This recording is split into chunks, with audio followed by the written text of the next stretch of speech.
वैयायिकाणं नमो सिद्धाणं नमो आयर्याणं नमो वज्रायाणं नमो लोई संवसाणम् ईसो पंचनमुक्कार सव्वपावपणासनं मङ्गलानं च संवेसिं पडमङ्गहवै मङ्गलम् मङ्गलं भगवान् वीरो मङ्गलं गौतमप्रभु मङ्गलं स्थूलिभद्राभ्यः जैनधर्मोऽस्तु मङ्गलम् सर्वारिष्टप्रणाशाय सर्वाभीष्टार्थदायिने सर्वलब्धिनिधानाय श्रीगौतमस्वामिने नमः।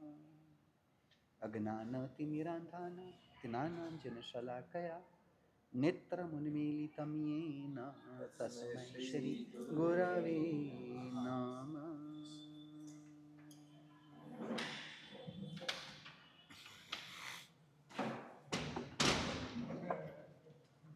ज्ञान की क्रिया, उसके संदर्भ में हमने प्रारंभ किया था। ज्ञान शब्द का अर्थ भले जानना हो, पर साधना के दृष्टिकोण से जानना अर्थ नहीं बनता। इसलिए हम कल समझ रहे थे कि जानना और जानने में आना,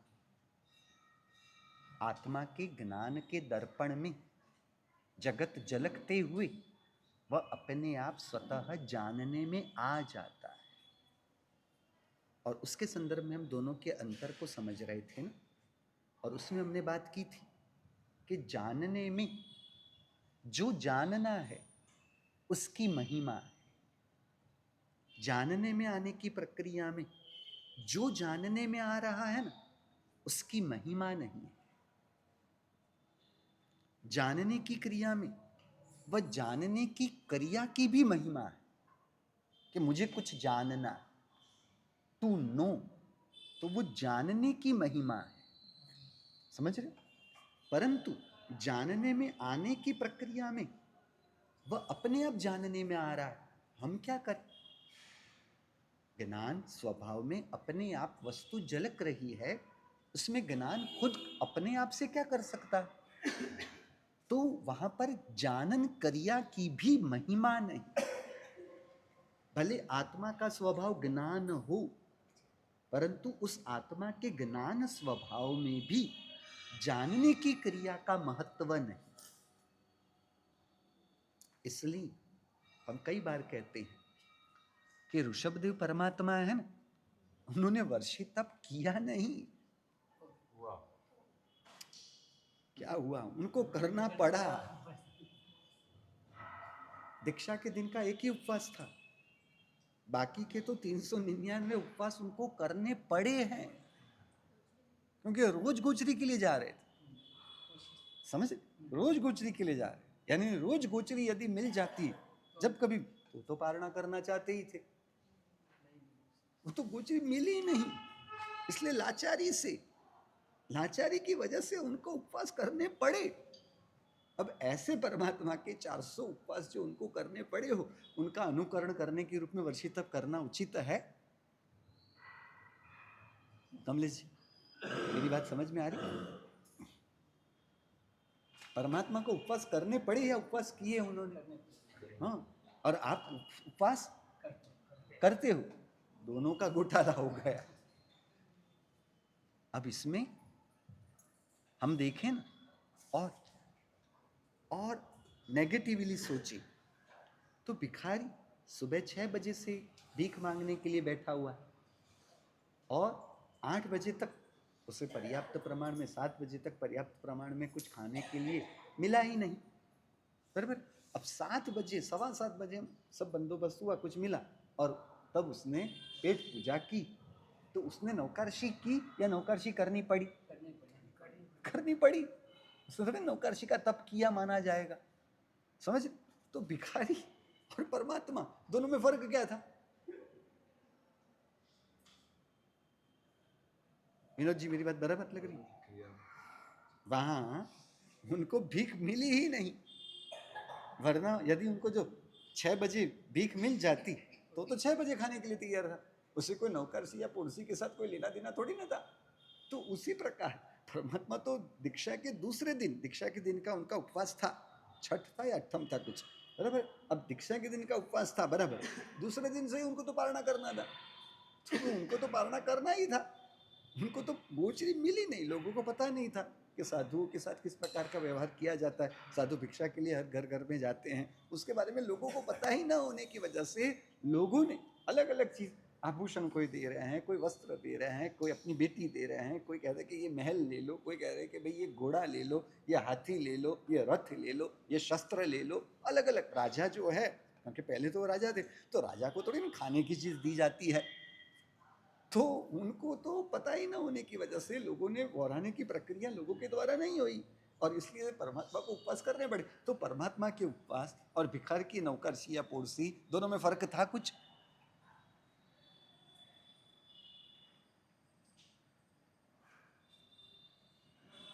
दोनों में कोई फर्क था? क्या फर्क था? थोड़ा बहुत, क्या थोड़ा बहुत फर्क था? क्या फर्क था? हाँ, फर्क इतना था कि परमात्मा है वो नौकरसी के बाद में ही वापरते, परमात्मा दोपहर को ही गुजरी के लिए निकले हैं, बराबर है। परमात्मा रात को गुजरी के लिए जाने वाले थे, रात को खाने वाले नहीं थे, और इसको तो भिखारी को ऐसा कुछ है नहीं। परंतु इतने छोटे फर्क में थोड़ी ना कोई बहुत बड़ा फर्क हुआ।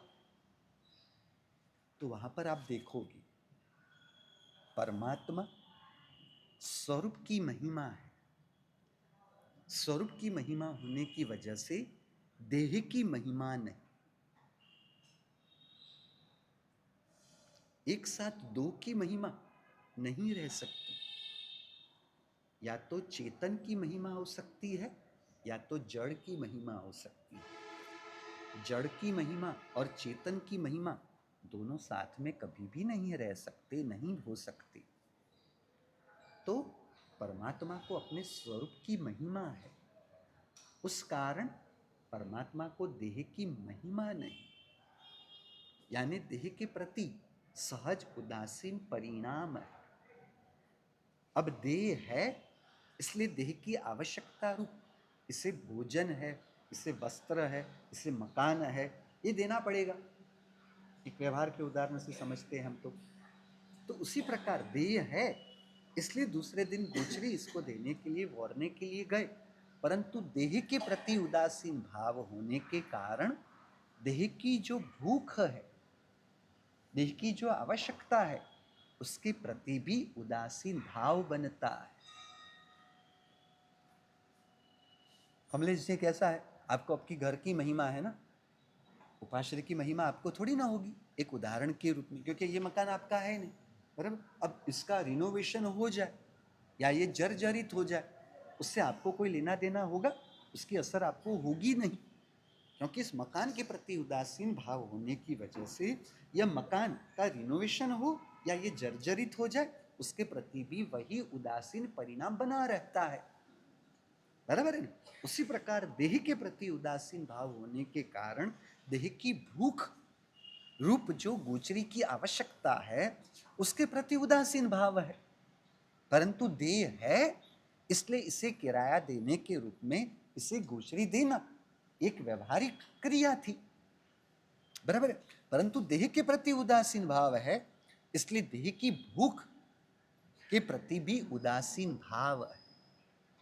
देह के प्रति उदासीन भाव है इसलिए देह को पुष्ट करने वाले भोजन के द्रव्य, जो हम कहे तो गोचरी के द्रव्य, तो गोचरी के प्रति भी उदासीन भाव है।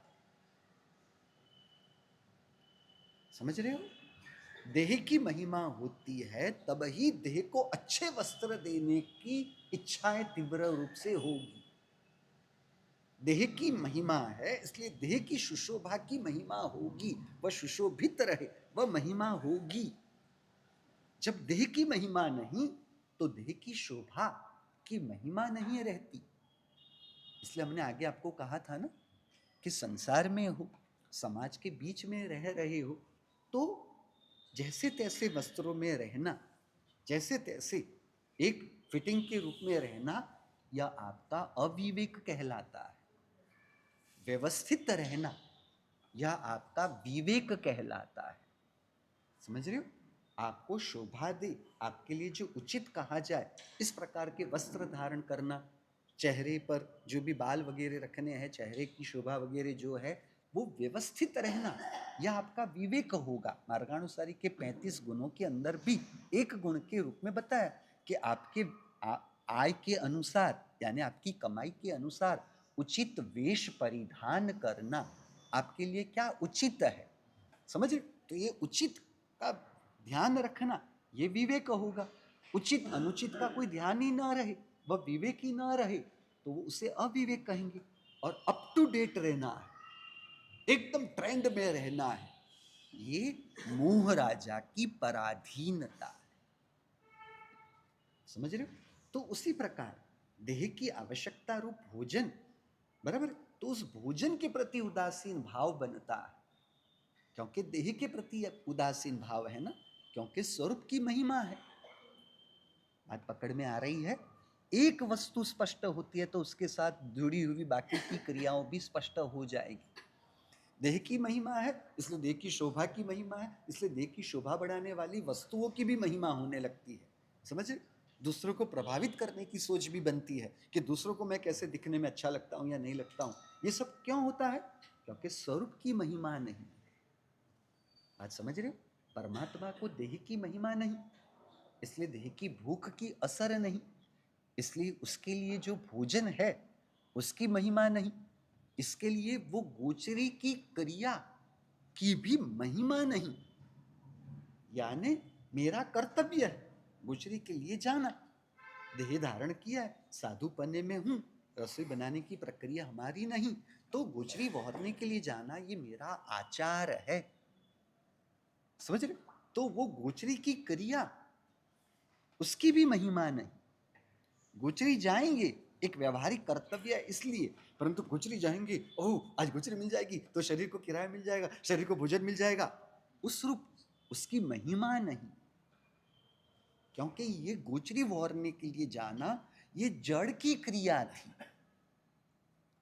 गोचरी के लिए जाना देह की क्रिया, गोचरी से जो गोचरी प्राप्त होनी, जो भोजन प्राप्त होना, वह भी जड़ है, और वह भोजन जड़ शरीर के साथ जुड़ता है। तो ये पूरी प्रक्रिया जड़ की प्रक्रिया है, ये मेरे आत्मा के लिए उपयोगी या उपकारी प्रक्रिया नहीं है, इसलिए वो गोचरी की क्रिया की महिमा नहीं। समझ रहे हो? अब गोचरी वराने के प्रति लोगों को कुछ पता ही ना होने की वजह से वो दूसरा कुछ कर रहे हैं, तो उनके लिए भी परिणामों पर कोई असर नहीं होती। देह की महिमा होती तो देह की भूख की असर होती, तो भोजन की महिमा होती तो गोचरी की क्रिया की महिमा होती, और फिर कमलेश जी आपने गोचरी वराई, अच्छा यहां आपने बहुत अच्छा किया। समझ रहे हो? ऐसा कुछ किसी भी प्रकार का पक्ष नहीं। समझ रहे हो? आपने कुछ वराया, कुछ नहीं वराया, अच्छे भाव से वराया या केवल सामान्य भाव से वराया, उसकी कोई असर नहीं। इतना भी लोगों को पता नहीं चलता है, कोई परिणाम में बदलाव नहीं, उसकी असर नहीं। गोचरी नहीं मिली, निष्फलता हुई, उस निष्फलता की भी असर नहीं।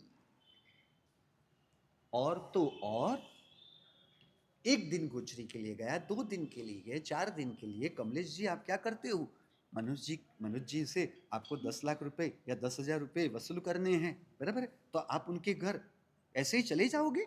आप क्या करते हो? उसके पहले फोन करके जान लोगे कि मनोज भाई है या नहीं है, बराबर है ना? और उनको बता दो कि मैं इस कारण से आ रहा हूं, तो वो व्यवस्था रखे। क्यों?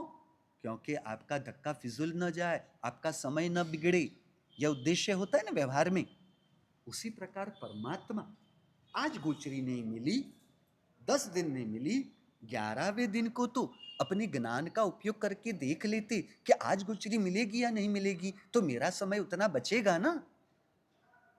समझ रहे हो? मेरा समय बचेगा। अब मेरा समय जो बचेगा वो क्या मैं प्रमाद में उसका दुरुपयोग करने वाला था? परमात्मा दुरुपयोग करने वाले थे? परमात्मा तो कौशक ध्यान में साधना में ही रहने वाले थे ना। तो परमात्मा अपने ज्ञान का उपयोग पहले दिन ना करे, 10वें दिन ना करे, 100वें दिन ना करे, 200वें दिन को ना करे, 300वें दिन को ना करे, 301वें दिन को तो ज्ञान का उपयोग करके जान लेना कि आधा पौना घंटा मेरा हर घर घर गोचरी वरने के लिए जो मेरा बिगड़ रहा है, तो आधा पौना घंटे का समय मुझे साधना के लिए ज्यादा मिलेगा, तो उसके लिए तो ज्ञान का उपयोग करना चाहिए कि नहीं? कुछ बात समझ में आ रही है? अब तो पहली बार जाना हो तो भी आपके पास जो जानने का माध्यम फोन के द्वारा हो सकता है ना। फोन क्या था? जानने का माध्यम है ना। समझ रहे? तो उसी प्रकार परमात्मा के पास तो अवधि ज्ञान भी है। शुद्ध ज्ञान में 14 पूर्व है, अवधि ज्ञान है, मन परिव ज्ञान है। फिर भी परमात्मा जड़ के लिए ज्ञान का उपयोग करने में भी परमात्मा को कोई इच्छा नहीं। कुछ समझ रहे हो? ज्ञान, मन परव ज्ञान की भी महिमा ज्ञानियों को होती नहीं। और हमारी आंखें तो फौड़ी हो जाती है। ओ, 14 पूर्व का ज्ञान है, ओ अवधि ज्ञान है, ओ मनोप्रयोग ज्ञान है। और उन ज्ञानियों को जाकर तो पूछो, यदि अवधि ज्ञान की महिमा हो तो क्या अवधि ज्ञान हो सकता है? यदि मनोप्रयोग ज्ञान की महिमा हो तो क्या मनोप्रयोग ज्ञान हो सकता है? क्या है ना, आप देख रहे हो ज्ञानी और हमारे में तो कोई तालमेल ही नहीं मिल रहा है यार। हम तो अवधि ज्ञान का स्वरूप जब समझते हैं, ओ उससे तो ऐसा ऐसा इतना इतना सब दिख सकता है, इतना इतना सब जानने में आ सकता है। मनोप्रयोग ज्ञान, संगनी जीव के मन के विचारों को हम प्रत्यक्ष रूप से जान सकते हैं। ओ, कुछ समझ रहे हो? ज्ञानियों को किसी भी प्रकार के अपने ज्ञान के पर्यायों की महिमा नहीं होती। मति ज्ञान, शुद्ध ज्ञान क्या है? आत्मा के ज्ञान गुण की एक पर्याय है ना, एक अवस्था है ना। मति ज्ञान कहो, श्रुत ज्ञान कहो, अवधि ज्ञान कहो, मनोप्रयोग ज्ञान कहो, ये क्या है? केवल ज्ञान कहो। ज्ञान गुण की अवस्था है, ज्ञान गुण की पर्याय है। क्या हुआ बाप जी, कठिन पड़ रहा है ना ये सब? बाप जी कुछ कहानी कहो ना, कुछ क्रोध कैसे छोड़ना चाहिए, अहंकार कैसे करना नहीं चाहिए, ये सब बातें करो। बाप जी बेचारे गलती से आ जाते, क्या करें अभी आ जाए तो आने दो, आप तो क्या करें। बराबर, ज्ञान की ही अवस्थाएं हैं, ज्ञान की ही पर्याय हैं। समझ रहे हो? गुण से आत्मा तृप्त है, अपने स्वरूप से आत्मा तृप्त है, उसी से प्रभावित होने की वजह से ज्ञान गुण की पर्यायों की भी महिमाएं ज्ञानियों को नहीं रहती। कुछ समझ में आ रही है बात? ज्ञान गुण की महिमा है, परंतु वह ज्ञान गुण की क्रिया जो पर की ओर सन्मुख होती हो, उसकी महिमा नहीं। पैसे दूसरों के लिए या अपने बच्चों के लिए, अपने परिवार के लिए? मनोज जी, अपने परिवार के लिए, यानी आपके पास जो संपत्ति है वो अपनों के लिए है, पराये लोगों के लिए नहीं। ज्ञान गुण पर को जानने के लिए हो, ऐसे ज्ञान गुण की क्रिया में ज्ञानियों को रुचि नहीं। जो ज्ञान गुण ज्ञान स्वभावी, ज्ञान स्वरूपी आत्मा को बताता हो, वह ज्ञान की क्रिया की महिमा ही ज्ञानियों को रहती है। कुछ समझ में आ रही है?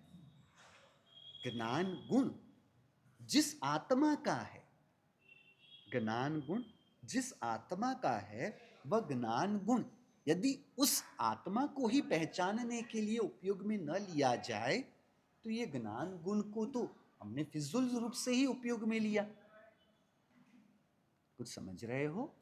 मनोपर्यव ज्ञान, अवधि ज्ञान, श्रुत ज्ञान का ऋषभदेव परमात्मा यदि उपयोग करते तो उनको पता चल सकता था कि आज गोचरी मिलेगी या नहीं मिलेगी। यदि वो अपने ज्ञान का प्रयोग करते तो आज गोचरी मिलने वाली नहीं है, चलो तो आज गोचरी नहीं जाना। तो यदि परमात्मा ऐसे करते तो परमात्मा के शासन में रहने वाले जीव वो भी इस प्रकार की प्रक्रिया कर बैठते। परमात्मा ने किया तो हम भी करें। ज्ञान गुण को जड़ के लिए उपयोग में लेना, उसे प्रमाद कहा है। कुछ समझ रहे हो? ज्ञान गुण को शरीर शरीर को जो अपने साधुपने के कर्तव्य से विमुख रखने के लिए उसका उपयोग करना है ना। मेरा कर्तव्य है कि गोचरी का समय हुआ है, पारणा करने की शरीर को आवश्यकता है, तो उसके लिए गोचरी जाना। तो वो गोचरी जाना, वह समय मेरा बिगड़ रहा है, मेरे साधना का समय उतना कम हो रहा है, ऐसी सोच ज्ञानियों को नहीं। ज्ञानियों की हर क्रिया ज्ञानमय होती है, और ज्ञानमय होने की वजह से उनकी हर क्रिया साधना ही कहलाती है। यह बात का उल्लेख कहाँ मिलता है?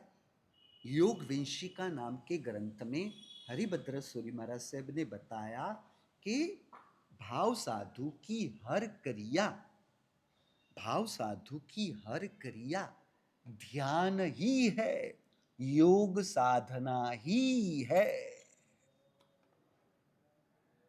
अब साधुपने के दृष्टिकोण से सोचे, बराबर?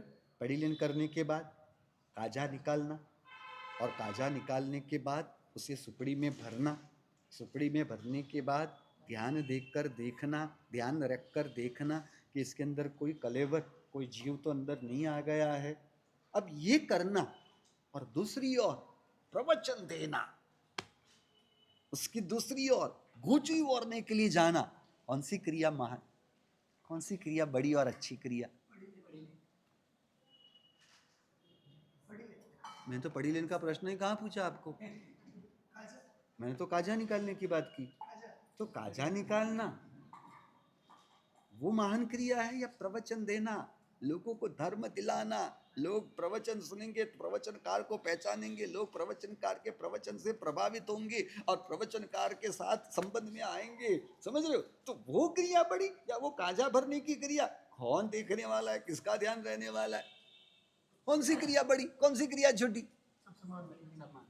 हाँ हाँ हाँ हाँ। यानी आप घर पर जाओ, आपको पानी दिया जाए और या आप पानी भरो, क्या शोभा देता है? क्या शोभा अलग चीज है। क्यों क्या नरपत जी?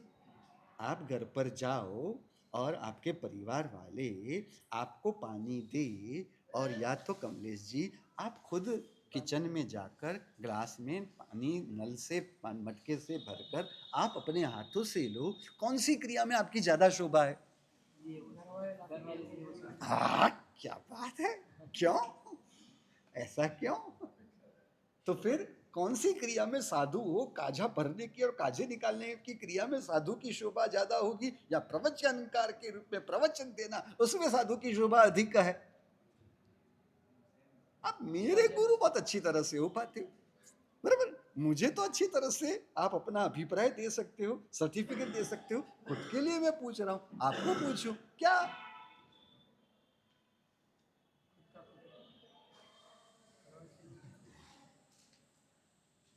क्या कमलेश जी आप क्या कह रहे हो? जितना जितना आप अपने आप को बड़े मानते जाते हो, उतना उतना उतना लोग आपका ध्यान रखे, वही उचित है ना? क्यों? आप देखो, आप देखो, आप छोटे हो बड़े भाई हो? छोटे यार, शिट यार। मनोज जी आप शिट, बड़े कौन? बड़े आप बड़े हो, बराबर। अब आप बड़े भाई हो, बराबर है। आपके छोटे भाई की शादी बाद में होती है, आपकी शादी पहले होती है, बराबर। अब आपके जेठानी, बराबर, यानी जेठानी का सॉरी, आपके श्रावी का भी घोटाला हो सकता है। अरे मैं बहुत सुधारने का प्रयास किया हूँ तब जाके, बाकी तो पहले वो साला जी और जीजा जी, इन दोनों के बीच में बहुत घोटाले होते थे। आप लोग तो क्या होता था, मेरे पास आके साहब इसके साले ने इसके अपने बनेवी को ये किया वो किया। अब इतना फास्ट बोले, रुको रुको रुको, पहले मुझे साला ध्यान में रखना पड़ेगा। अब साला तो ध्यान में रहता नहीं है, इसलिए मुझे साला क्या है, जीजा जी का, यानी बनेवी। आप लोग बनेवी नहीं कहते, आप लोग कुछ जिसा कहते, आप जीजा जी कहते हो, बनेवी क्या कहते हो? बहनोई। तो बहनोई यानी गुजराती में बनेवी। अब बनेवी यानी बेन के हस्बैंड को बनेवी कहते हैं। तो उससे ऑपोजिट, यानी वाइफ के भाई को साला कहते हैं, बराबर है। इसलिए मुझे वो धारणा में पहले लेने पड़ता है, फिर आपके आगे के वाक्यों को। अब आप तो सब कितने होशियार हो, मास्टर हो। मुझे एक बार एक भाई हमारे पास आए थे, साहब मेरे मामा गुजर गए थे ना इसलिए मुझे, नहीं साहब मिशा नहीं, मामा जी गुजर गए थे ना इसलिए मुझे उस प्रसंग, आपने मामा और फिर में मामा जी कर दिया, अब दोनों में फर्क क्या हुआ? मामा कहो या मामा जी करो, दोनों में कोई फर्क है? मुझ जैसे लल्लू को पहले पता नहीं था, इसलिए मैंने उनको पूछा। ये बात है मेरी आज से 20 साल पहले की। चातुर्मास मेरा बम्बई मलाड में था और एक भाई साहब आए थे और वो प्रवचन में ना आने का कारण बताते हुए कह रहे थे कि साहब मेरे मामा गुजर गए थे। फिर उन्होंने तुरंत बता, मामा नहीं मामा जी, मामा या मामा जी बोलो, दोनों में फर्क क्या?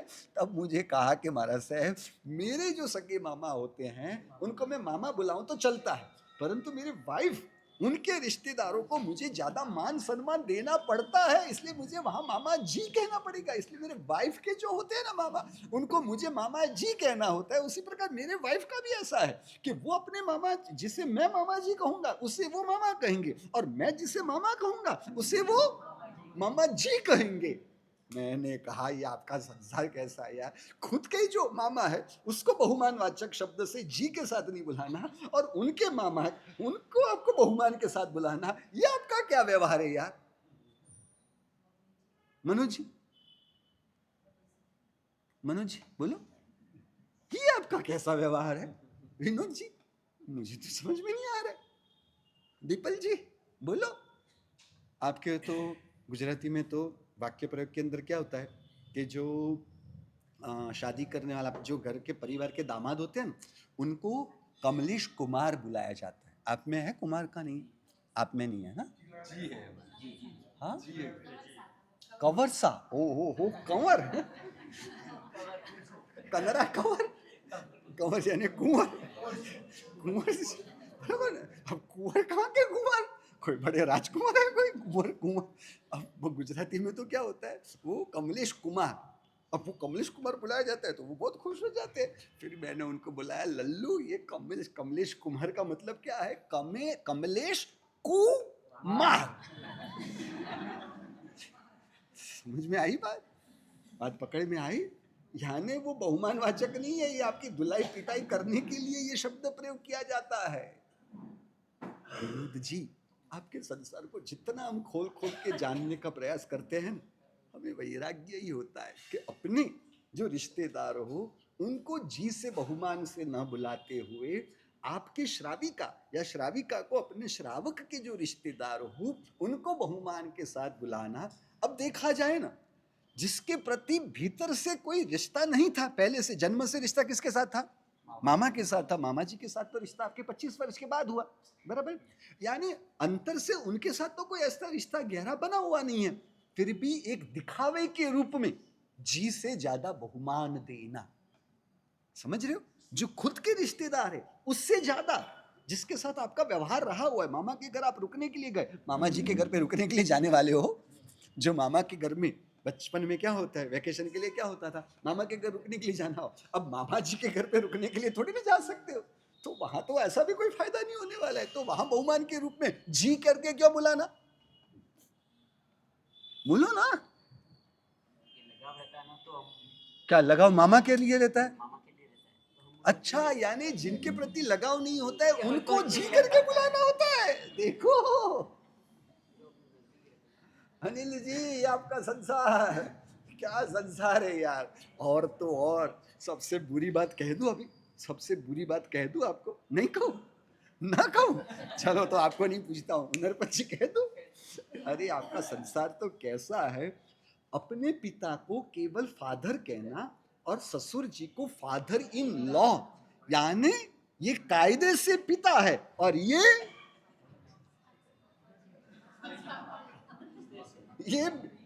गैर कानूनी पिता है। ये कानूनी पिता हुए और ये गैर कानूनी पिता हुए। विरल, इसका मतलब यही हुआ या और कुछ हुआ? फादर इन लॉ, समझ रहे हो? साली जी को सिस्टर इन लॉ, तो आपकी जो बहन है वो क्या बिना लॉ के है? हाँ कमलेश जी, वो बिना लॉ के है क्या? क्या ऐसा ऐसा कर रहे हो? हाँ क्या कंफ्यूजन मैंने कर दिया। ये ब्रदर इन लॉ, साले जी को क्या बुलाना पड़ेगा, ब्रदर इन लॉ, यानी वो कानूनी तौर पे भाई है, और आपके भाई जो सगे है वो हाँ ब्लड रिलेशन नहीं, यानी ब्लड रिलेशन जहां हो वो गैर कानूनी हो गए, ये कानूनी हुआ तो ये गैर कानूनी ना, क्या कानून में ऐसा थोड़ी नहीं यार। ये देखा कितना समर्थन कर रहे हैं, आपको लगता है आपके ससुराल वाले की बहुत मेहर आप पर बरस रही है लगता है, हाँ, या फिर घरवाली से डर के उनका वकील बनने का, वकालत का काम किसी ने आपको सौंपा हुआ है कि उनकी वकालत करने बैठे हो भैया, क्यों बोलो तो सही, क्या सही है, सही है। वीरल जी मैंने जो कहा उसमें आपको कोई बात गलत लग रही है, आपके भाई को कानूनी भाई नहीं कहा जाएगा, और उनको ये तो अच्छा है कि पत्नी के अंदर वाइफ इन लॉ और वाइफ, ये दो विभाग यहाँ पर नहीं रखे हुए, वो अच्छा है, बाकी के सब के अंदर लॉ और बिना लॉ, लॉ और बिना law, brother in law, sister in law, brother sister, mother in law, father in law, सबको ऐसा। अब बेटी को क्या कहोगे वीरल जी, डॉटर इन लॉ, हाँ, उसे डॉटर इन लॉ नहीं करिए, परंतु अपने बेटे की जब शादी होगी तब वो बेटी को कहेंगे डॉटर इन लॉ, यानी ये गैर कानूनी बेटी है ना आपकी। वीरल जी बोलो, हाँ हमारे में नहीं है, पर ये इंग्लिश भाषा, इसके अंदर भी ये घोटाला है। आपके हिंदी भाषा उनको जिस आपने कहा कि जिसके साथ कोई लगाव नहीं होता है, इसलिए उसके जी के रूप में दिखावा किया ना, यानी माया है ना, माया ही है ना, क्या, छोड़ो छोड़ो यार, आपका संसार कुछ कहने जैसा नहीं है। अपनी मूल बात क्या चल रही थी जिसमें से अपने ये बात निकली,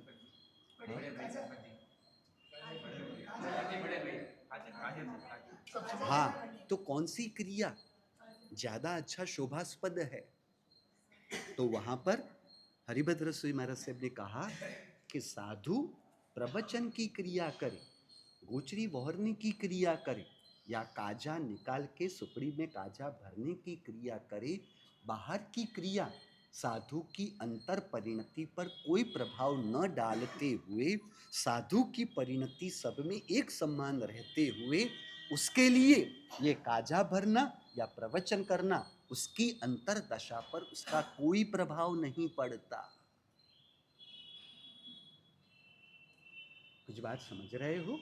इसलिए साधु काजा भरता हो तब भी, काजा निकाल के काजे को सुपड़ी में भरता हो, उसकी ध्यान दशा में कोई फर्क नहीं पड़ता। इसलिए हमने आगे आराधना और साधना के अर्थघटन के संदर्भ में बात की थी कि मन वचन काया को शुभ में जोड़ना, उसे आराधना कहा, उसे आराधना के रूप में बताया। साधना के लिए ऐसी कोई बात नहीं, साधना के लिए केवल इतनी ही बात है, आत्मा और आत्मा के स्वभाव की जागृति और विवेक में रहना, इसे कहते हैं साधना। क्या कह रहा हूं, समझ रहे हो? आत्मा और आत्मा के स्वभाव की जागृति और विवेक में रहना, यह है साधना। अब ये जो आत्मा और आत्मा के स्वभाव की जागृति और विवेक की क्रिया है ना, यह ना तो शरीर की प्रवृत्ति रूप क्रिया है, यह ना तो मन की वृत्ति, मन के विचार, मन के भाव रूप क्रिया है, ये क्रिया क्या है? आत्मा की परिणति रूप ये क्रिया है। इसलिए क्या होगा पता है कि आराधना का संबंध प्रवृत्ति के शुभ के साथ है। आराधना का संबंध जो मन वचन काया को शुभ में जोड़ा, यानी शुभ हो तो आराधना कही जाएगी।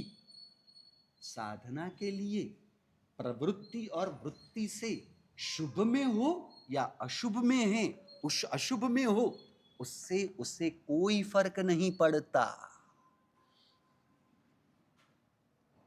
इसका मतलब ये नहीं करना कि शुभ की उपेक्षा कर हम केवल आत्मा की जागृति और विवेक की परिणति की शुद्धि में रहे तो चलेगा। शुभ की उपेक्षा व शुद्ध परिणति के लिए अयोग्य और अपात्र कहा जाएगा। इसलिए भरत चक्रवर्ती अपने निकाचित चक्रवर्ती नाम कर्म के उदय की वजह से उन्हें 60,000 साल तक पंचेंद्रिय जीवों की हिंसा रूप युद्ध भी करना पड़ता है। सम्यक दर्शन की परिणति होने की वजह से उनकी साधना पर कोई प्रभाव नहीं पड़ता।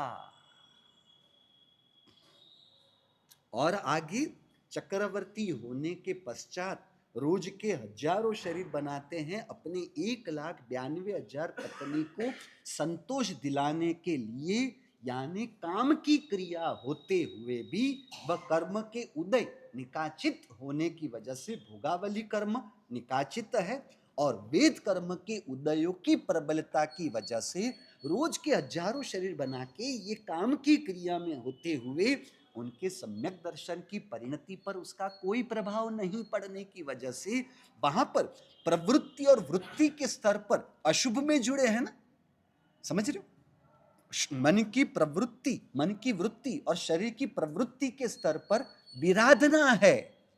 विराधना होते हुए भी सम्यक दर्शन की परिणति के रूप साधना पर उसकी कोई नकारात्मक असर नहीं।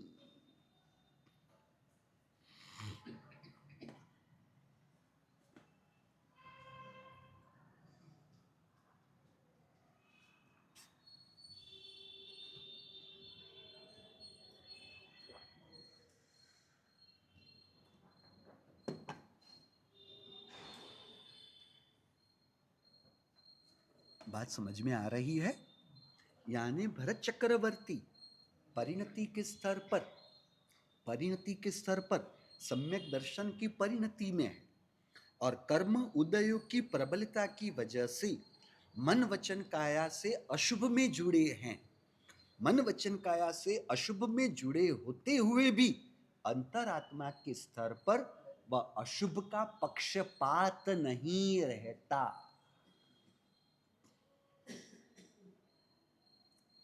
कुछ समझ रहे हो? मन वचन काया से कर्म के उदयों की प्रबलता से मन वचन काया से विराधना रूप अशुभ में होते हुए भी अंतरात्मा से अशुभ का पक्ष नहीं होता। हमें उस परिणति धर्म को समझने के संदर्भ में अभी हमारी ये सब पोजीशन के बाद के प्रवचन चल रहे हैं, समझ रहे हो? उसी प्रकार अब पचाना भैया, अब पचाना मन वचन काया से शुभ की क्रिया में होते हुए भी सम्यक दृष्टि आत्मा सम्यक दर्शन की परिणति में होते हुए शुभ का भी अंतर से पक्षपात नहीं होता। शुभ का सेवन है पर शुभ का पक्षपात नहीं, क्योंकि शुभ वह आत्मा का स्वभाव या आत्मा की क्रिया नहीं। शुभ जीव को अशुभ कर्म बंध से रोकने में सहायक है। शुभ जीव को शुद्ध में रहने के लिए भी सहायक है। उस रूप से शुभ का सेवन होगा परंतु शुभ का पक्षपात नहीं होगा, क्योंकि वह शुभ आत्मा का स्वभाव नहीं। अनिल जी बात समझ रहे हो या कठिन पड़ रही है? कमलेश जी, आपने भिखारी को दान किया, साधर्मिक को मदद करने के रूप में 10,000 रुपए दिए। शुभ की क्रिया है, अशुभ की क्रिया है? शुभ की क्रिया है, अशुभ की क्रिया तो है नहीं। परंतु क्या यह दान करना आत्मा का स्वभाव है? आत्मा का स्वभाव है या आत्मा का स्वभाव नहीं? इसीलिए सम्यक दृष्टि आत्मा को ये शुभ रूप दान की क्रिया होते हुए भी अंतरात्मा से उसकी महिमा न रहते हुए उसका पक्षपात नहीं होता। यह संतुलन जिसे करने आया यही परमात्मा के संतुलित मोक्ष मार्ग को समझ पाया।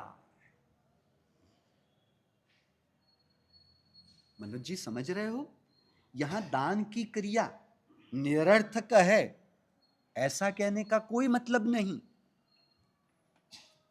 कुछ ही किसी भी प्रकार से उपयोगी नहीं ऐसा कहने का कोई भावार्थ नहीं। यहां बात ज्ञानियों की केवल इतनी ही है, शुभ का निषेध ज्ञानी करते नहीं और अशुभ का समर्थन भी ज्ञानी करते नहीं है। परमात्मा ने शुभ का निषेध नहीं बताया, परमात्मा ने अशुभ का समर्थन नहीं बताया। परमात्मा केवल इतना ही बताते हैं कि शुभ में भले आप रहो, परंतु शुभ को अपना स्वभाव मानकर, शुभ को अपना स्वभाव मानकर उसकी महिमा में रहते हुए उस क्रिया में आप जुड़ नहीं सकते। यह जुड़ना उचित नहीं है। पक्षपात किसका रहे? जो मेरा स्वभाव हो उसका पक्षपात रहे। कुछ समझ रहे हो या तकलीफ हो रही है? ना समझ में आए तो पूछो, चिंता मत करना। किसी भी प्रकार का कोई संशय हो, उलझन हो तो पूछ लेना।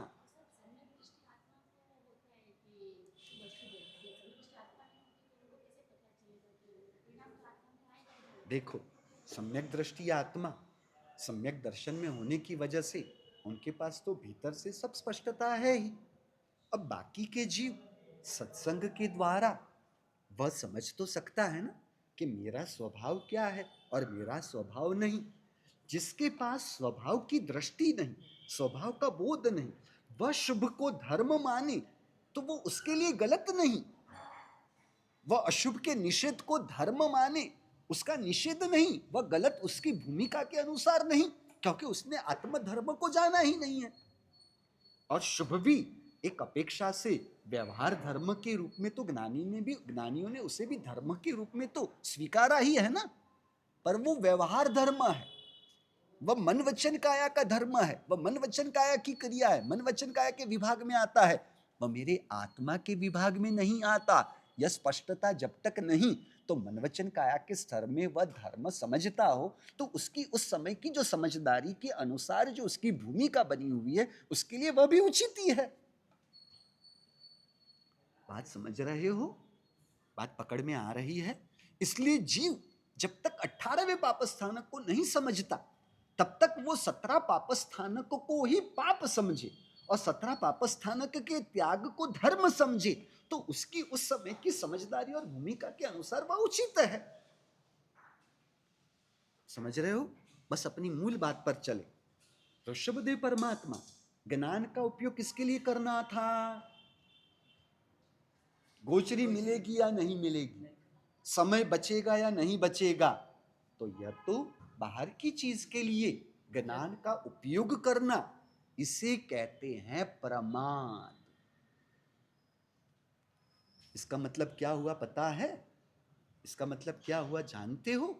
इसका मतलब यह है कि आत्मा के ज्ञान गुण को जड़ के लिए उपयोग में लेना, यही सबसे बड़ा प्रमाद हुआ। हम क्या करते हैं? जो ज्ञान स्वभाव आत्मा का है उसका उपयोग किसके लिए किया? जड़ के लिए किया, जड़ के गुण धर्मों के लिए किया, देह के लिए किया, राग द्वेष अहंकार के पोषण के लिए किया। आपने मेरे साथ ऐसा व्यवहार किया, समझते क्या हो आप मुझे? ये क्या हुआ? अहंकार के लिए मैंने अपनी होशियारी का उपयोग किया। तो यह सभी आत्मा के स्तर पर प्रमाद ही है।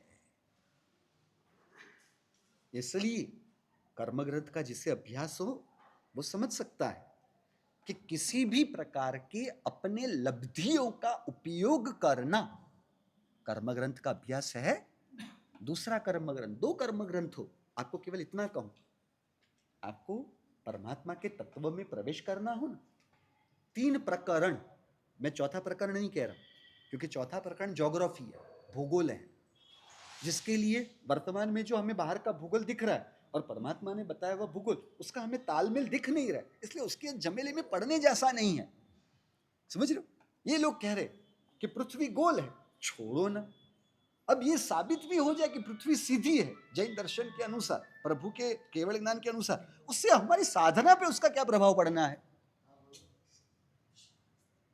तो समझ रहे, वो हमारे साधना के लिए उपयोगी है, नहीं जाना तो क्या साधना के लिए वह यानी अड़चन रूप बनने वाला है। इसलिए ये सब ज्योग्राफी के जयमेले में पढ़ना ही नहीं। इसलिए 3 प्रकरण, जीव विचार प्रकरण, नवतत्व प्रकरण और दंडक प्रकरण और 2 कर्म ग्रंथ, इतना केवल आप कर लेते हो, आप प्रभु के वचनों के तत्व में, मर्म में गहराई से आप डुबकी लगा सकोगे। तो अपने कर्म ग्रंथ की बात करें, आपको है शायद, है ना, दूसरा कर्म ग्रंथ। अब साधुपने का गुण स्थानक बताया 6ठा और 7वां, बराबर, दोनों में सर्ववृत्ति बताई, 6ठे और 7वें में सर्ववृत्ति बताई। तो 6ठे और 7वें में साधुपने के गुण स्थानक में फर्क कहां पड़ा, किस चीज से फर्क पड़ा? तो 6ठे गुण स्थानक को प्रमत्त सर्ववृत्ति गुण स्थानक बताया और 7वें गुण स्थानक को अप्रमत्त सर्ववृत्ति गुण स्थानक बताया। समझ रहे हो? यानी 6ठे में प्रमाद है और 7वें में प्रमाद आंशिक भी नहीं, बराबर है। तो वहां पर स्पष्टता की कि साधु कभी भी अपनी लब्धि का प्रयोग करने जाए तो वो 7वें गुण स्थानक में नहीं हो सकता। लब्धि का उपयोग करना यह प्रमाद गुण स्थानक में ही हो सकता है।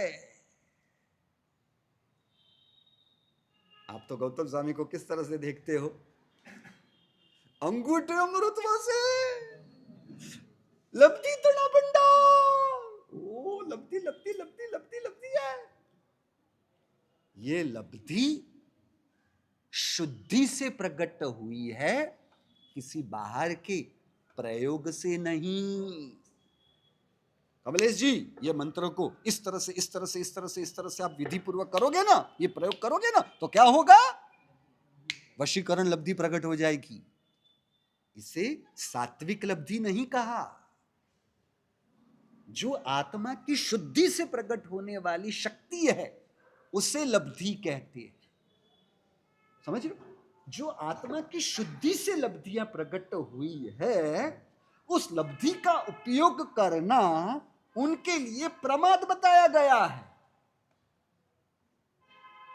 थोड़ी गहरी बात उसके साथ है कि लब्धि का प्रयोग 6ठे गुण स्थानक में प्रारंभ होगा, उसके बीच 7वें में आना जाना हो सकता है, पर 7वें में कभी उसका प्रारंभ नहीं हो सकता। अब ये सब सूक्ष्म बातों के जमेले में आप मत पढ़, बराबर, क्योंकि इनको उलझन होगी, इसलिए वो नहीं करना। तो अपनी मूल बात में आए। बात क्या है कि हम सोचो तो सही, एक पात्र में खीर और के आए गौतम स्वामी और उसमें अंगूठा रखा, अंगूठा अक्षिण महानस लब्धि, अंगूठा रखा, 1500 तापस, 1500 तापस, 500 कैसे थे? उपवास के पारने उपवास, उपवास के पारने उपवास, उपवास एक उपवास किया फिर पारणा किया, फिर उपवास किया फिर पारणा किया। दूसरे 500 तापस छठ के तपस्वी, छठ के ऊपर छठ कंटिन्यूसली।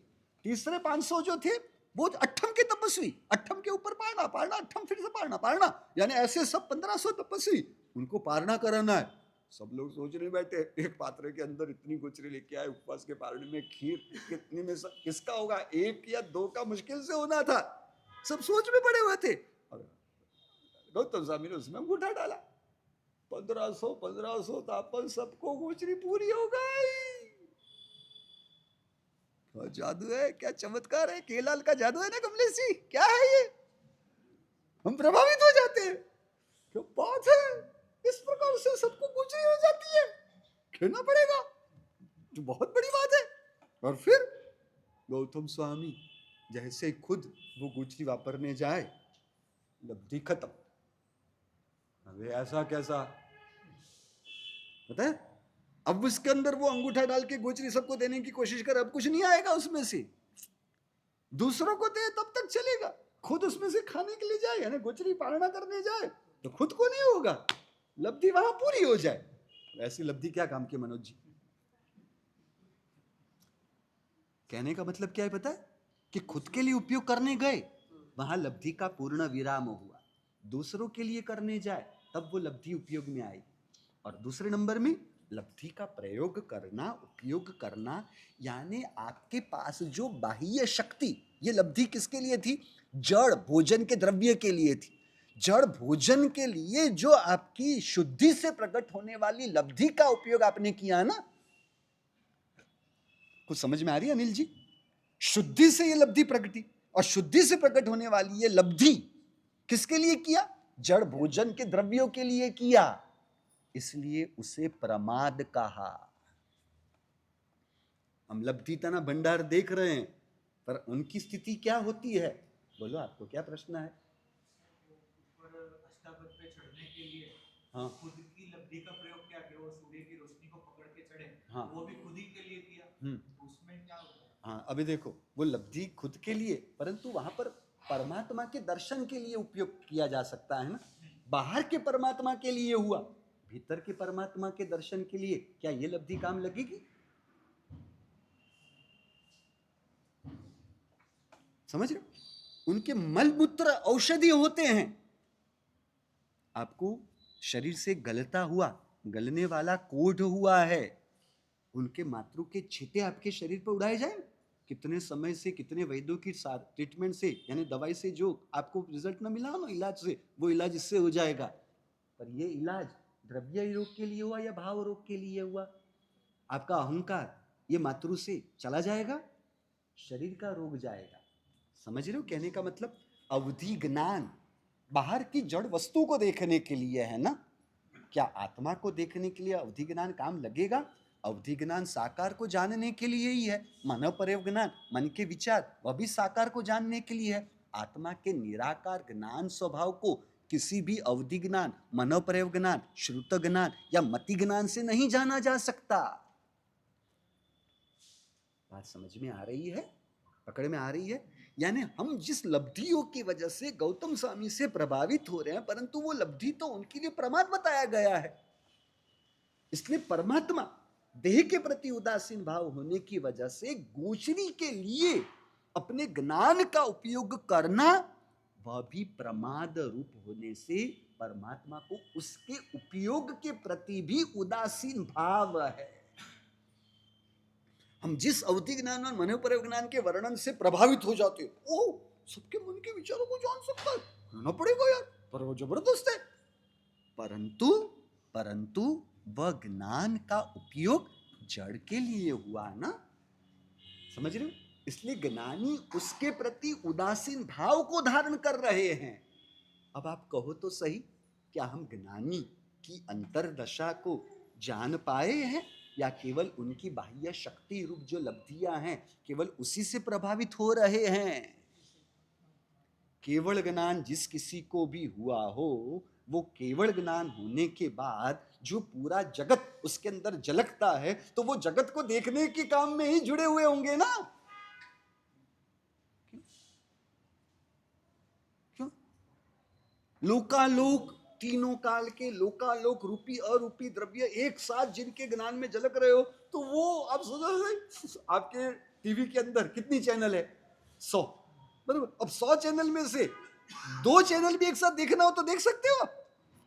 देख सकते हो? कितनी ऐप्स है आपके पास प्रतीक जी? अब एक साथ 2 ऐप्स का उपयोग 2 साथ में एक साथ कर सकते हो? और यहां तो देखो, एक साथ अनंत चैनल एक साथ खुली हुई है, कितनी मजा आ जाती होगी, सोचो तो सही। अनंत चैनल एक साथ खुल गई, कमलेश जी सोचो तो सही। कुछ भी जानने का विकल्प या इच्छा भी आंशिक भी नहीं बचती। अपनी मूल बात, जानना और जानने में आना। मुझे अपने मनोप्रयोग ज्ञान से लाभ जानना है, तो वो मनोप्रयोग ज्ञान की महिमा हो तब ही उसका उपयोग करने का प्रयास होगा ना, परिणाम होगा ना। उस मनोप्रयोग ज्ञान की भी महिमा नहीं, जानना और जानने में आना। अपने आप जो जानने में आ गया, उसके प्रति सहज उदासीन भाव बन सकता है, रहता है, परंतु जानना है मुझे, वह उदासीन भाव न रहने पर ही वह जानने की इच्छा, कुतूहलता, उत्सुकता, जिज्ञासा हो पाती है। कुछ बात समझ रहे हो? इसलिए आत्मा का स्वभाव, ज्ञान भले बताया पर उस ज्ञान का मतलब जानना नहीं, स्वतः जो जानने में आ गया वह आत्मा का ज्ञान स्वभाव का प्रवर्तन है। बराबर है? अब अपना समय पूरा होने में 1 मिनट बाकी है, परंतु आज आपके संघ की सेवा करने वाले, देखना भैया, पैसों का खर्च करना, पैसों से लाभ लेना आसान है कमलेश जी, परंतु जिस उद्देश्य से, जिस कार्य के लिए पैसे दिए, वो कार्यों को सफल करने के लिए आपका पैसा का दान इतना समर्थ नहीं बनता जितना वो कार्य को अंजाम देने वाले लोग उसमें कार्यशील होकर जो जुड़ते हैं ना, तब आपके पैसों का लाभ परिपूर्ण रूप से सार्थक बनता है, वरना वो इतना सार्थक नहीं बनता। इतनी बात समझ में आई? अब अपने जो कार्य करता है उनके संदर्भ में हम बात करें तो ये सब संघ के काम करने वाले लोग नहीं हैं, परंतु ये संघ के उपकारी है। मंदिर बना दिया अनिल जी, कितना समय मंदिर में रहोगे? प्रभु जी के लिए रहोगे, हाँ, प्रभु की साफ सफाई के लिए पुजारी है ना, और तिजोरी की साफ सफाई के लिए हाँ,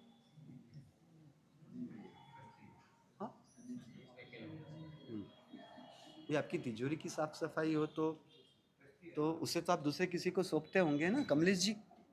आपकी दुकान की तिजोरी, घर की तिजोरी, उसकी साफ सफाई श्राविका को भी दोगे? हाँ हाँ हाँ, श्राविका को भी सौंपोगे? जीवन साथी के लिए पूछ रहा हूं, ओ मनोज जी, अपने श्राविका को भी तिजोरी की सफाई का काम सौंपोगे? यानी पैसों की वैल्यू ज्यादा है या प्रभु जी की? पैसों की वैल्यू ज्यादा है अनिल जी या प्रभु जी की? पैसों का सब काम आपको खुद को करना है और प्रभु जी का सब काम हो तो पुजारी को सौंपना है। बराबर है? आइम्बिल के लाभार्थी तो बहुत सारे यहाँ पर निकलेंगे, बराबर है, परंतु लोगों को रसोई बनाकर आइम्बिल का भोजन कराना, वो प्रक्रिया लाभ लेने से बहुत ज्यादा मेहनत मांगता है। समझे? पैसों का दान देना वो उदारता और वो लाभ लेने की भावना से होगा, परंतु वो लाभ सार्थक होना वह इसलिए हमारे शास्त्र में क्या कहा उसे? कौटुंबिक पुरुष कल्प सूत्र में, ये मेरे शासन के सेवक सही मायने में है। पैसों का लाभ लेते हुए शायद आप लाभार्थी हुए, परंतु उस लाभ को सार्थक बनाने के लिए यही उपयोगी बने।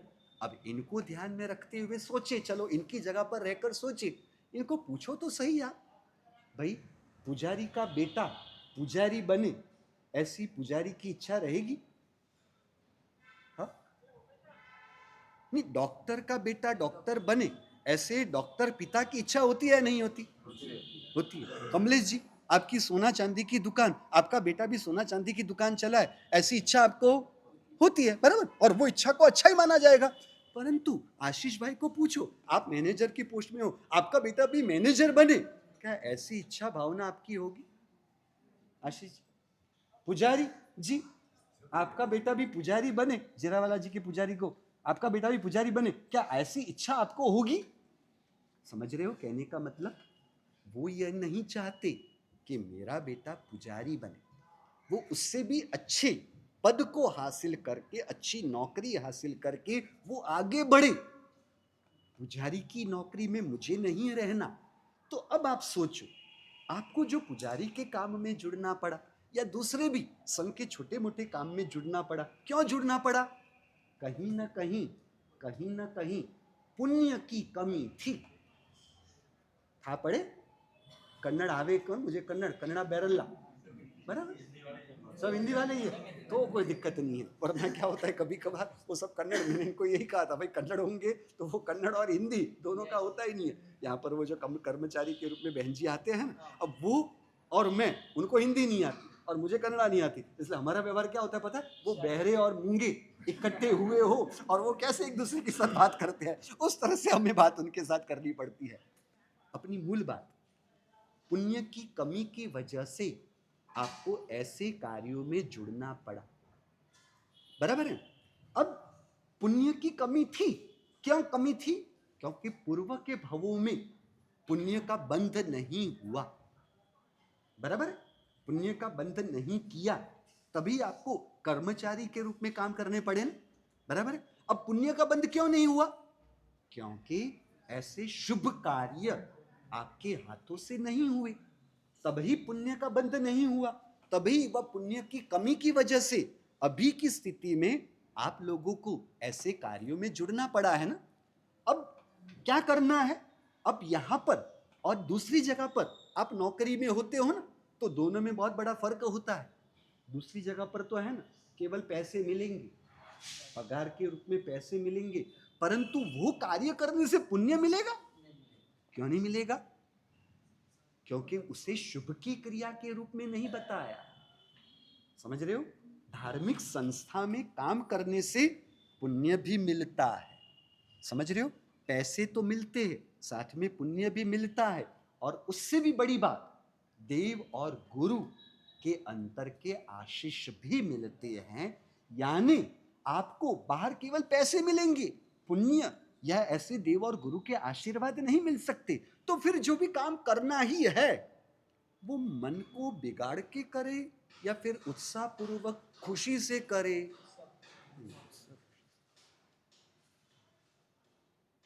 एक मिनट, क्योंकि जो भी पुण्य मिलना है वह केवल काम से पुण्य मिलेगा, वो थोड़ा सा मिलेगा, परंतु उत्साह के साथ, बहुमान भाव के साथ यदि काम होता है तो विशुद्ध पुण्य मिलता है, और गुरु भगवंत के अंतर के आशीष भी मिलते हैं। इसलिए काम करना पड़ेगा ये सोचकर काम करते हो, या फिर ये देव और गुरु की सेवा का काम करने का मुझे शुभ अवसर मिला है, ये भाव रख के काम करो।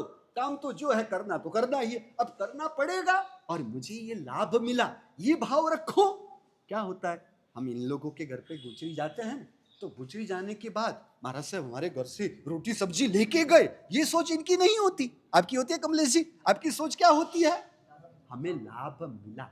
अब गोचरी यानी मेरे घर से रोटी लेके गए, सोच गलत थी? गलत नहीं थी, सच थी, परंतु यह सच, सच्ची सोच भी अच्छी सोच नहीं थी, समझे। इसलिए उसे शुभ नहीं कहा जाएगा। अब मंदिर का काम है, पैसे की आवश्यकता है, इसलिए काम करना पड़ेगा, ये सोच रखो। और जो बड़े बड़े करोड़पति, वो ये परमात्मा के साथ 4 घंटे 6 घंटे नहीं रह सकते। रह पाओगे अनिल जी? नहीं रह पाओगे। तो आपको परमात्मा और उपाश्रय में तपस्वी, इनके साथ रहने का शुभ अवसर मिल रहा है, तो आपको लाभ मिल रहा है।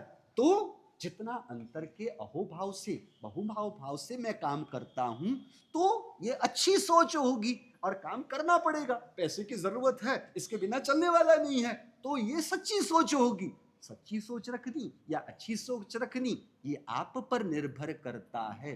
पैसों के लिए शायद ट्रस्टीगण की कहीं ना कहीं किसी न किसी प्रकार की मर्यादा आ सकती है, बराबर है। यानी पैसों की प्राप्ति के लिए मर्यादा आ सकती है, परंतु पुण्य बंद करके देव और गुरु के आशीर्वाद प्राप्त करने में कोई मर्यादा नहीं आती। जितने शुभ भाव से आप इस कार्य में जुड़ते हो, उतना शुभ पुण्य बंद होता है, और वह पुण्य बंद के उदय से अगले जन्म में आपको कभी भी इस प्रकार के कर्मचारी के रूप में रहने की जगह पर आप किसी अच्छी स्थिति को भी प्राप्त कर सकते हो। इसलिए आपको केवल इतना ही कहना है कि काम करना पड़ेगा, काम करना पड़ेगा, नहीं करेंगे तो नहीं चलेगा। ये सूरजमल जी मुझे डांटेंगे, डांटते हैं ना सूरजमल जी? अभी डांटते हो तो भी वो उनकी उपस्थिति में तो आप कह नहीं पाओगे, बराबर है। अनिल जी डांटते हो ऐसा नहीं लगता, पर सूरजमल जी थोड़ा बहुत डांटते हो, बराबर है। असली सूरजमल जी को बदल देना है, आप कहो तो मैं करने के लिए तैयार हूं। ओ क्या देख रहे हो तिरछी नजर से? मैं डरता नहीं हूं, समझ रहे हो। उनको डांटना पड़े ऐसा हम करें ही नहीं, उनको वो अवसर ही हम ना दे। और दूसरी बात, वो डांटे कि न डांटे, कभी गलतफहमी से भी डांटने की क्रिया हो सकती है, हम अपने भावों को बिगाड़े क्यों? क्योंकि कई बार कैसा होता है पता है, लोग प्रशंसा करते हो ना तो वो काम करने का उत्साह अलग होता है, और कोई डांटने वाले निकलते हो तो वो उत्साह अलग होता है। अब वो डांटने वाले या प्रशंसा करने वाले अपना काम करते हैं, हमें अपने शुभ भाव से, एक बहुमान भाव से काम करने के लिए कौन रोकता है? परमात्मा के लिए आप बहुमान भाव रखो, तपस्वियों के लिए बहुमान भाव रखो या ना रखो, बाहर किसी को पता ना भी चले, परंतु उससे फर्क आपको पड़ता है। इसलिए जितने शुभ भावों से, एक आदर बहुमान भाव से मुझे लाभ मिल रहा है, ये भाव रखते हुए आप कार्य में जुड़े तो आपका भी विकास होगा, पुण्य का भी विकास होगा और संघ का भी विकास होता है। क्योंकि जितने अशुभ भाव यहां पर होंगे ना तो सूक्ष्म रूप से संघ का बल टूटता है। जितना शुभ भाव, आदर बहुमान भाव पूर्वक काम होता है तो संघ का सूक्ष्म का बल भी बनता है और वह बल का फायदा आपको भी होता है। बस इस भाव से आप सब इस कार्य में जुड़े हो, धन्यवाद है आपको। इस तरह से आप जुड़े हुए, कई लोग तो ऐसे होंगे अपने गांव को छोड़, अपने परिवार को छोड़ यहाँ पर कार्य करते हैं, समझ रहे हो? ये सब जो भी सेठ लोग हैं वो अपने परिवार या अपने जगह से दूर रहकर नहीं, आप इतना सब कर रहे हो, यानी इतना सब आप सहन कर ही रहे हो, तो अब भीतर के भावों में कमी ना रखते हुए आगे इस कार्य में शुभ भाव से जुड़े रहे, उसकी ही आपको शुभेच्छा हम देते हैं। संघ की ओर से जो भी कार्य है वो हो जाए।